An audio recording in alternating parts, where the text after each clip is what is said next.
سمجھاؤں، دنیا میں بسنے والا ہر مسلمان اس وقت اس امید پر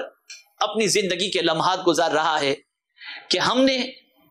اللہ عز و جل کی رحمت سے مالا مال ہونا ہے، اور اللہ عز و جل کو ہم نے ناراض کیا،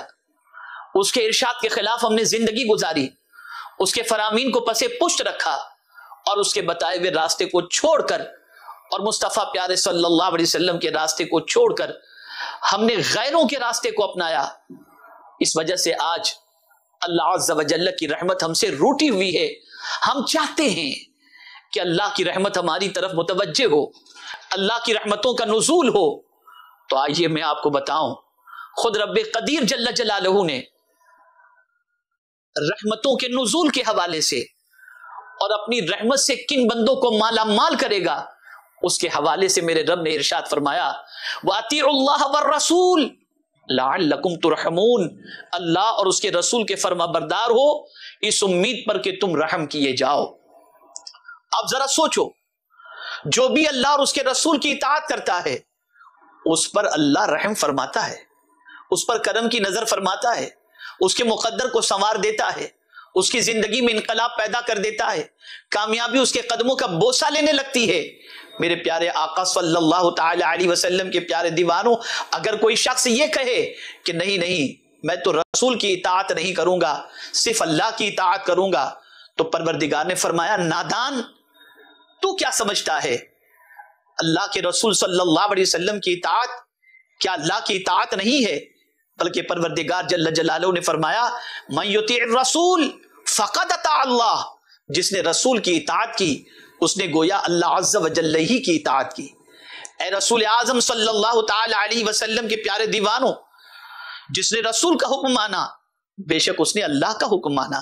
یہ سورہ نساء کی آیت نمبر 1880 ہے، جس میں رب قدیر جل جلالہ نے یہ فرمایا۔ پتہ یہ چلا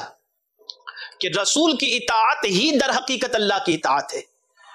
اور رسول کی نافرمانی در حقیقت تباہی اور بربادی کا پیش خیمہ ہے۔ میرے پیارے آقا صلی اللہ تعالی علیہ وسلم کے پیارے دیوانوں، قرآن مقدس میں رب قدیر جل جلالہ نے مومنین سے خطاب فرمایا، بہت دعوے کر رہے ہو تم ایمان والے ہونے کا، بہت دعویٰ کر رہے ہو کہ تم اللہ کے رسول صلی اللہ علیہ وسلم کے عشق میں گرفتار ہو، محبت رسول صلی اللہ تعالی علیہ وسلم میں تم ڈوبے ہوئے ہو، یہ تمہارا دعویٰ اپنی جگہ پر ہے، لیکن اگر تم واقعی اللہ کے رسول صلی اللہ علیہ وسلم سے عشق کرتے ہو، اللہ کے رسول صلی اللہ علیہ وسلم کی محبت میں ڈوبے ہوئے ہو، اور صحیح معنوں میں اگر تم مومن ہو، تو قرآن جھنجھوڑ کر کے کہہ رہا ہے، اطیعوا اللہ ورسولہ ان کنتم مؤمنین، اللہ اور اس کے رسول کا حکم مانو اگر ایمان رکھتے ہو۔ اگر ایمان رکھتے ہو تو پھر اللہ اور اس کے رسول کا حکم مانو، ایمان کا دعویٰ بھی ہو، اور اللہ اور اس کے رسول جل جلالہ و صلی اللہ علیہ وسلم کے حکم کی دھجیاں بھی اڑا رہے ہو، خلاف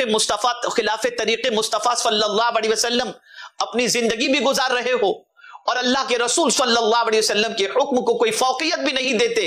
اور پھر دعوی مومن بھی کر رہے ہو، تو سنو، اگر تم مومن ہونے کا دعویٰ کر رہے ہو تو میرا رب فرماتا ہے اللہ اور اس کے رسول کا حکم مانو، ان کی اطاعت کرو،